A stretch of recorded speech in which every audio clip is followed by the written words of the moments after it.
하나씩 다시 이제 설명해 드리겠습니다. 이제 자, 첫 번째 1유형입니다. 1유형.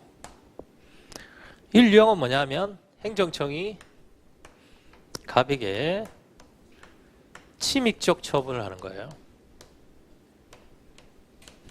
침익적 처분을 뭐 하지 않고 갑이 신청을 하지 않고 침익적 처분 해달라고 신청하는 사람은 없잖아요. 그렇죠? 예. 침익적 처분을 하는 거예요. 자, 침익적 처분을 하려면 반드시 법률의 근거가 있어야 됩니다. 아시겠죠? 법률의 근거가 있어야 됩니다. 그러면 처분은 법이에요? 법집행행위예요? 법집행행위니까 뭐가 먼저 있어야 된다? 법률이 있고 법률에 따라서 침익적 처분이 나오겠죠? 아시겠죠? 침익적 처분이 나온다. 그러면 침익적 처분을 갑이 이렇게 다투는 경우를 말합니다. 자, 그러면 자 보세요. 처분은 법집행행위입니다. 법집행행위니까 법의 집행행위예요. 법집행행위입니다. 그럼 뭐가 먼저예요? 처분이 먼저예요? 법이 먼저예요? 법이 먼저이고 법에 따라서 집행행위가 나온 거죠. 이게 집행행위 아닙니까? 그렇죠? 그러면 이 처분의 뿌리는 뭐예요? 뿌리는 법이죠. 아시겠죠? 뿌리는 법입니다. 이걸 뭐라고 하느냐면 근거법규라고 합니다. 근거법률이라고도 하고요. 근거법규, 근거법률. 아시겠죠? 근거법규, 근거법률. 예를 들면 우리 지난번에 봤던 근로기준법 한번 볼까요?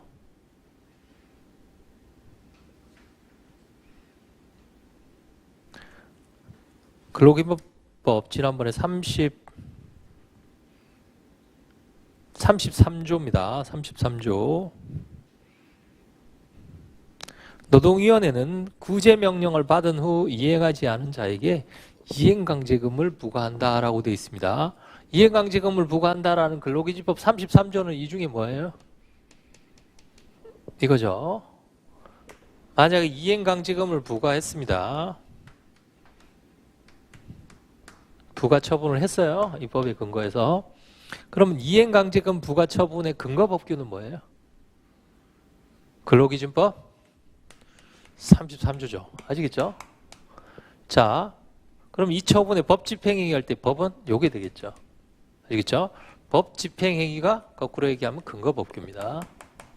아시겠죠? 그러면 침익적 처분이 나왔다. 이행강제금 부과 처분의 근거법규는 뭐예요? 근로기준법 33조죠. 그러면 근로기준법, 예를 들어 근로기준법 33조는 갑의 이익을 보호하나요? 안 하나요? 혹시 그거 기본개념 시간에 배우셨죠? 기본개념 시간에 행정소송법 12조 한번 보겠습니다. 행정소송법 12조는 취소소송은 처분의 취소를 구할 법률상 이익이 있는 자가 제기할 수 있다라고 되어 있습니다. 원고적 기본 뭐가 있어야 돼요? 법률상 이익이 있는 자라고 되어 있습니다. 그렇죠? 법률상 이익. 법률상 이익 다른 말로 하면 뭐라 그랬죠? 권리입니다. 권리는 여러 가지 이익 중에 이익이 다가 권리가 되는 것이 아니라 이 그림 기억나시나요? 이 그림 중에 일부만, 즉 법이 보호하는 이익만 권리가 되고 이 이익은 무슨 이익이라고 그랬어요? 반사적 이익이기 때문에 권리가 아니고 권리가 아니기 때문에 원고적격을 가져다 주지 않는다 그랬죠. 기억나시죠 이거? 그러려면 자 어떤 이익이 권리가 되려면 뭐가 보호해야 됩니까? 1번 뭐가 있어야 돼요? 법이 있어야 됩니다. 법이. 아시겠죠? 법이 있어야 돼요. 누구를 보호하는? 법이 있고 두 번째 보호한다는 건 뭐냐면 기억나시나요? 의무와 사익보호 목적이 있어야 된다. 제가 기본개념 시간에 설명해 드렸죠. 특히 의무와 사익보호 목적 중에 뭐가 중요해요? 사익보호 목적이 중요합니다. 즉 법률이 누구의 이익을 보호해야 돼요? 갑의 이익을 보호해야 됩니다. 그러면 근로기준법 33조는 사용자의 이익을 보호하나요? 안 하나요? 읽어보세요. 사용자의 이익을 보호하나요? 안 하나요? 자, 다시 33조 1항은 사용자에게 수익인가요? 침익인가요? 침익이죠. 잘 보세요. 침익인데 사용자의 이익을 보호하나요? 안 하나요? 잘 보세요. 근로기준법 33조는 사용자에게는 침익적이죠. 그런데 만약에 33조가 사용자의 이익을 보호하지 않는다면 어디에요? 이 중에서? 사용자의 이익을 보호 안 하면 이거잖아요. 그렇죠? 그럼 무슨 이익이에요? 반사적 이익이고 원고적. 그럼 이 사람은 이행강제금 부과받아서 불복하려고 해도 뭐가 인정되지 않는다? 원고적격 인정 안 되겠죠. 이해가 되시나요? 그러니까 많은 분들이 잘못 알고 계시는 게 수익이냐 침익이냐라는 거하고 그 법률이 그 사람의 이익을 보호하느냐 하고 이걸 구별을 잘 못하시는 거예요. 만약에 근로기준법 33조가 사용자의 이익을 보호하지 않는다고 그러면 근로기준법 33조에 근거해서 이행강제금 부과해도 사용자는 이행강제금을 다툴 원고적격 인정이 안 된단 말이죠. 이해가 되시나요? 이해가 되시죠? 그러니까 침익적이라고 해서 이익을 보호 안 하는 게 아니라는 거예요. 이익을 보호 안 하는 게 아니에요. 그렇죠? 그리고 예를 들어서 그 법률이 사용자에게 수익적이에요. 사용자에 수익적이면 그건 사실은 이익 보호 안 해도 되죠. 왜냐하면 수익적이면 당사자가 다툴 이유가 없잖아요. 그렇죠? 오히려 침익을 규정한 법이 오히려 훨씬 더 당사자의 이익을 보호해야 되겠죠. 이해가 되시나요? 아시겠죠? 여기에 의무 사익보호 목적은 수익이든 침익이든 가리지 않고 사익보호 목적이 생길 수 있습니다. 이해가 되시죠? 이해가 되시나요? 요거 만약에 33조가 사익을 보호하지 않는다고 그러면 사익 보호하는 여기잖아요. 그렇죠? 그럼 이 사람은 이행강제금 부과받아도 못 다툰단 말이죠. 원고적격이. 이해가 되시죠? 네. 그러니까 수익 침익하고 사익 보호하고는 별개다. 오히려 침익적인 경우가 사익을 보호하는 경우가 더 많아요.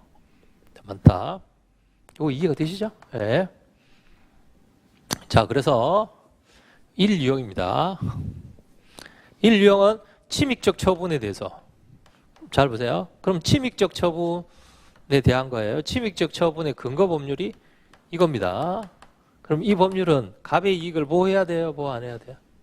보호해야 되죠. 왜요? 보호 안 한다고 그러면 이 사람 침익적 처분받고 다툴 방법이 없잖아요. 그렇죠?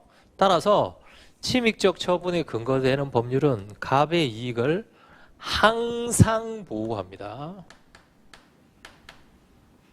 다시 말씀드리면 항상 원고적격이 인정이 돼요. 원고적격이 인정이 된다.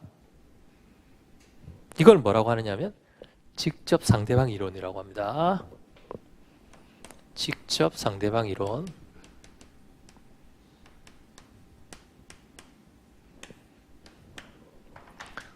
자, 그러면 1유형은 잘 보세요. 1유형은 뭐가 항상 인정된다고요? 항상 원고적격이 인정된다고요. 항상 원고적격이 인정. 그럼 시험에 나온다 안 나온다? 안 나옵니다. 아시겠죠? 이해가 되시나요? 이건 시험에 안 나와요. 자, 1유형은 원고적격이 시험에 나오지 않습니다. 2대 소송 요건이 뭐냐면 대상적격하고 원고적격이에요. 3대 소송 요건이 뭐냐면 대상적격하고 원고적격하고 오늘 막 끄트머리에 배우실 권리보호